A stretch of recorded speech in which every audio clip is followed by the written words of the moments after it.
السلام عليكم. اليوم سنتحدث عن يوتيوبر كتير طموح ومشهور، بس قبل ما نبدأ الفيديو حط لايك واشتراك.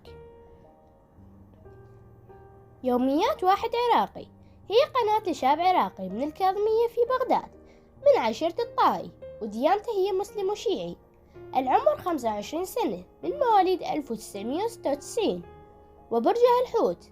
اسمه الحقيقي هو علي شاكر مهدي، ولقبه هو ملك اليوتيوبر العراقي، وكمان بلقب أبو البلاوي. وهو ممثل ومنتج وشاعر ومؤلف. درس في معهد الفنون وتخصص في التمثيل، بس اشتهر في قناته في مجال الانتقاد، يعني انتقاد الناس والعادات والتصرفات والحياة. علي شاكر حاول أن يكمل دراسته وسافر إلى تركيا على مود يخلص دراسته، وسافر من تركيا إلى العراق بدون شهادة لأسباب خاصة ما حب أن يحكيها للمتابعين. عائلته رفضت عائلته الشغل على اليوتيوب، لكن بعد ما وصل ملايين المشاهدات والمتابعين دعموه دعم جديد وحاولوا أن يعمل. وعنده أخ واحد ما يطلع وياه بالقناة. وعلي سافر لعدة دول منها تركيا وسوريا والأردن، ويحب جميع الألعاب الإلكترونية، وهوايته المفضلة الإنتاج، وهو ممثل شاطر.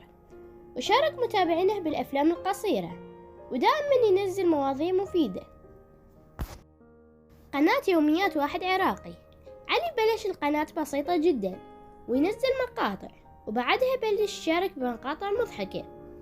قناته ترفيهية بالدرجة الأولى، وبلش مسيرته بالقناة الأولى باليوتيوب بتاريخ 2014. القناة الثانية، علي عنده قناة ثانية على اليوتيوب اسمها ألعاب يوميات واحد جيمري. افتتح القناة بتاريخ 2012 وبيشارك عليها الألعاب الإلكترونية. وبحب أحكي لكم بالأخير إن علي شاكر من الأشخاص التي بدأت من الصفر وبالأخير حقق أحلامه. وهسه خلصنا الفيديو، لا تنسون تشتركون بالقناة وتفعلون زر الجرس على مود يوصلكم كل شي جديد. مع السلامة.